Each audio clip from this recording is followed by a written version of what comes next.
bribery, deceit, and gamesmanship. Throw ethics out the window, because by the end of this season, I'm going to prove that data can make Dunkerque the most entertaining team in France. Hopefully.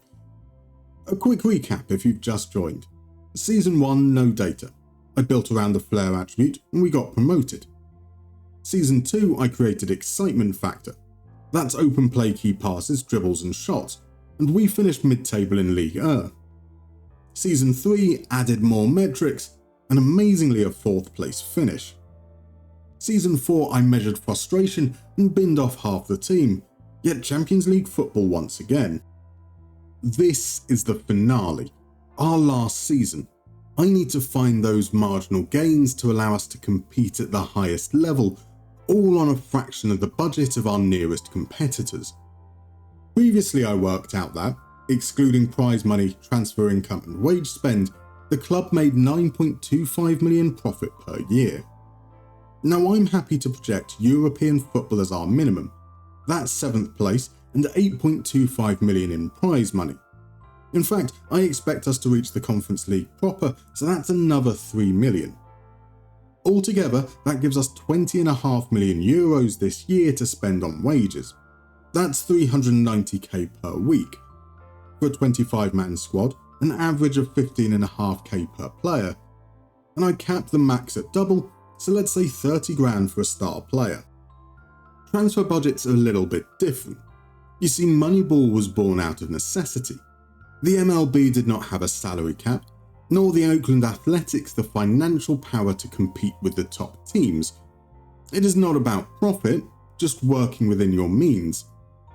Now wages are our running costs. Transfer fees, on the other hand, are one-off costs. Well, I avoid paying in instalments, and FM kindly spares us amortization or other accounting bullshit. Entering our final season, we have nearly 74 million euros sitting idle. We can spend this. In fact, the board wants us to actively do so. So here comes the bribery. Take Lasse Rosenboom. He wants 26.5k per week to make his transfer permanent. At minimum, 22.5k. A little brown envelope across the table, and we've signed him for 18.5k instead. I'm just working within my means, so I suppose I should work out who's worth bribing. Excitement factors had an overhaul. We now have a goalkeeping index, that's shots tipped and penalties saved. Why those metrics? Penalties saved should be self-explanatory. Shots tipped, however, covers those saves for the camera. Look, there might be a lot of maths involved, but in no way whatsoever is excitement factor scientific. We've also split the attacking index in two.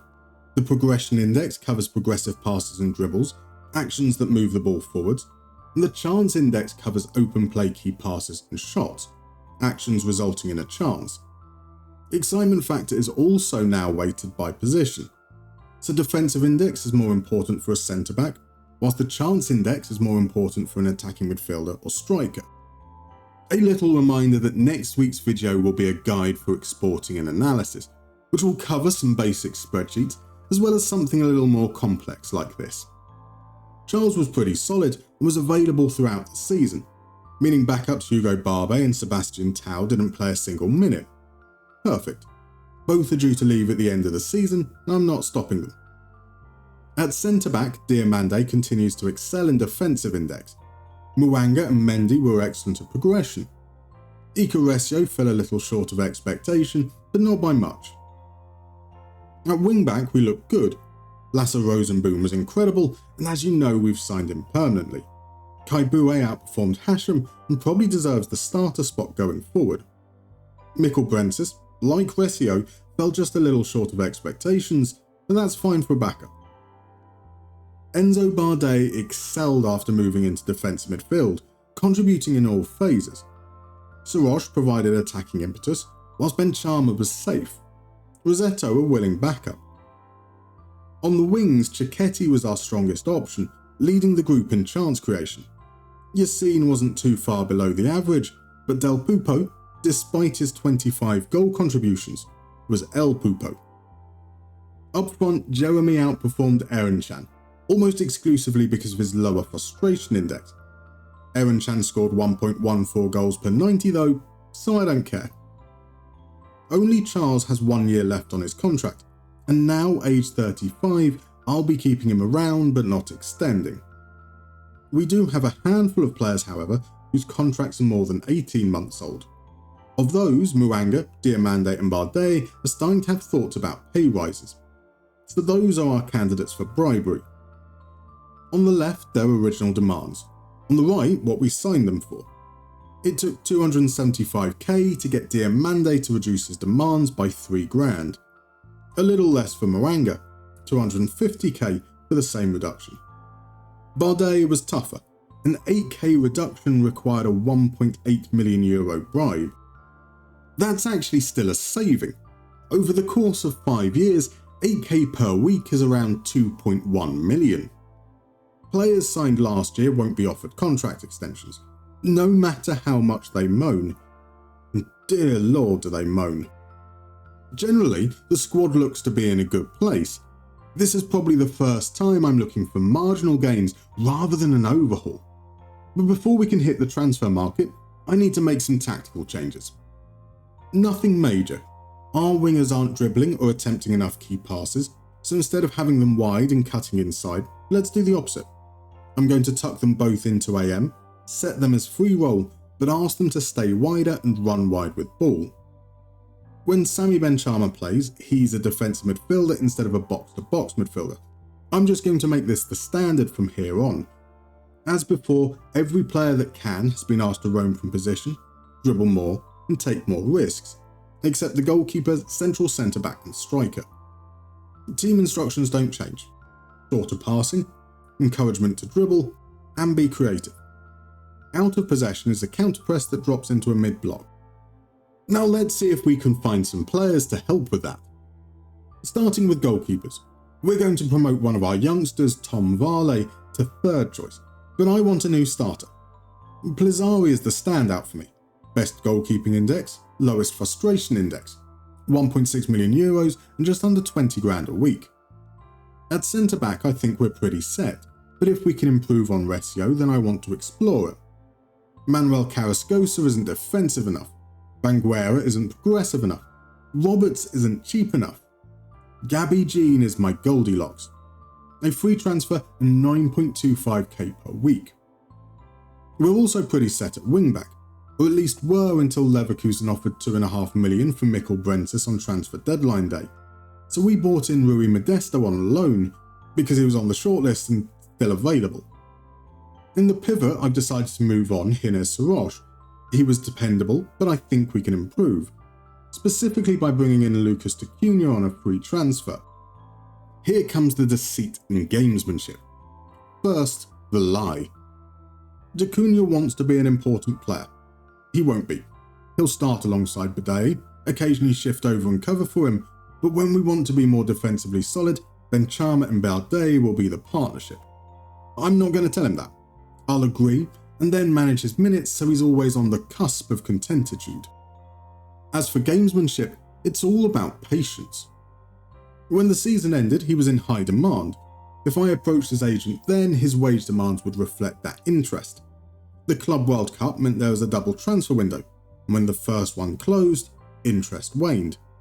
That's when we swooped, and that's how we got him for just 15.75k per week. On to attacking midfielders. First we need to make some space, so F.A. Agama was sold for 900k, a whole 25,000 euros profit. Del Pupo was sent out on loan to NEC. They're barely paying any of his wages, but are giving us 175k a month, which more than covers it, plus an optional fee of 6 million. It was difficult to find affordable players with a high chance index. Jadon Adai fit the brief though, and so I waited for Villarreal to lose interest. He cost us 9 million euros and becomes our highest earner at 26.5k per week, thanks to a 1 million euro bribe. He was not our record signing, however. That's Ilias Belmorta, 11.5 million after a successful loan at Leicester in the Championship, 15.25k per week with no need to oil the palms.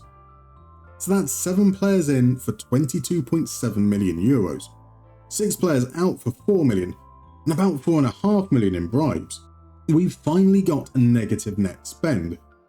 Our wage bill comes in at 370k, which puts us bottom of League 1, about 6% of what PSG spend. We've got solid depth, 2 players in each position, and a pretty decent amount of flexibility. Mwanga can step into midfield, Rosenboom can cover defence, Kaiburi can cover both, Hashem can step into midfield, Bardet and Acuna can play further forward, Chiquetti can play up top, Jeremy and Erenchan can drop deeper. That's to say, we're good. So let's see how we got on. Let's fast forward to April. With 6 games remaining, we are in a title race. A few weeks back, we were dumped out of the Champions League round of 16 by Barcelona. I'm pretty chuffed with that. That allows us to concentrate on the league, and with just a 1-point buffer, we need to win out. It's not been easy. Major injuries to Kylian Kaibue and Riyad Hashem saw us without a left back for 2 months. Diomande and Bardet were both sidelined by knee ligament injuries. Yassine missed 2 months too, but we are now close to fully fit. Our run-in sees us on the road for 4 out of the 6 games, but the key will be our final home fixture against PSG. Win that, and surely the league is ours. Easier said than done though. First it's Nice, and a less than ideal start. Moise Bombito with the header.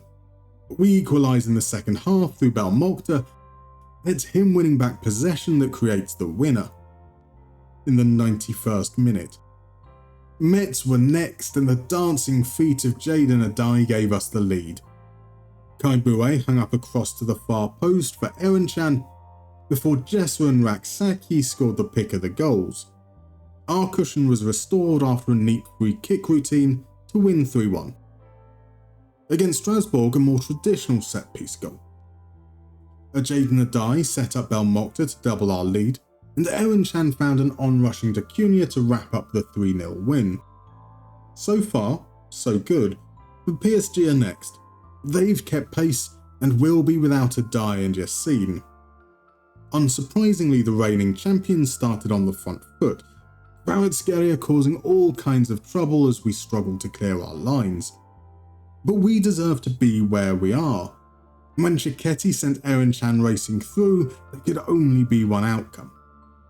Vitinha had a chance to equalise almost immediately but fired over, as PSG passed through us at will.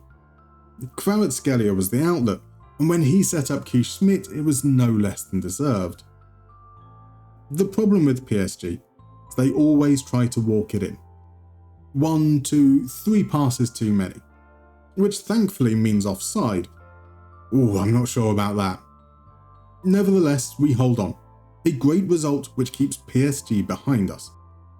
Against Lorient, an early Erenchan penalty set us on our way, before the returning Adai set him up deliciously for the second. PSG made light work of Brest, and so the situation is clear. We just need to match or better their result, and the title is ours. They host intercity rivals Paris FC, we travel to Lyon. The first chance goes to PSG, but Vitinha's penalty is saved, whilst Mouanga's block keeps us level. Lyon are having the better of things, as Estevez comes close after a mazy run. Just before half-time, Akanji's header clips the top of the bar.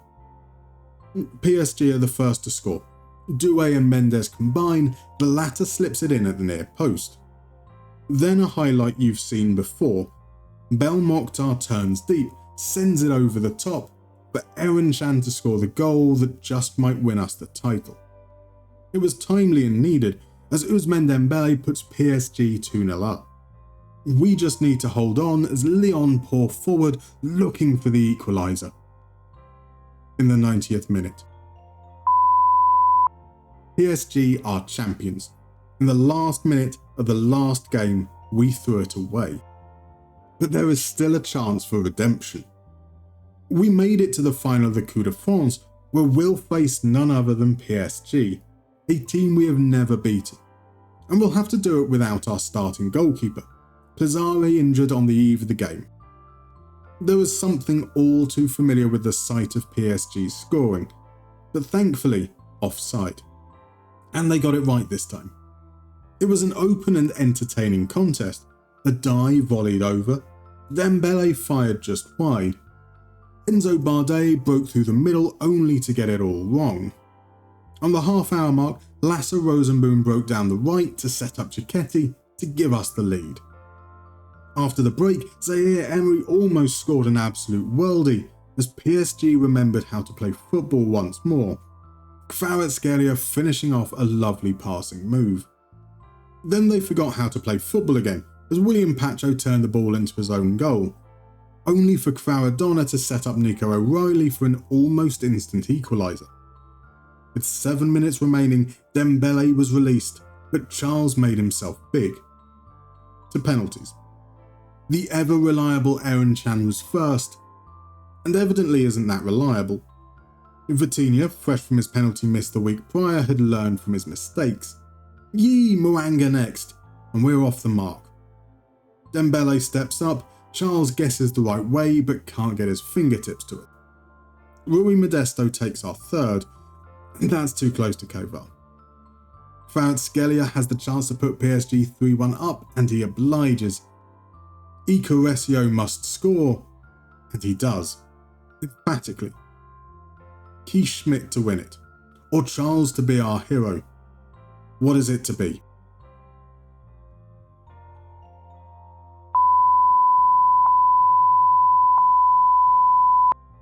Seriously, this hurts.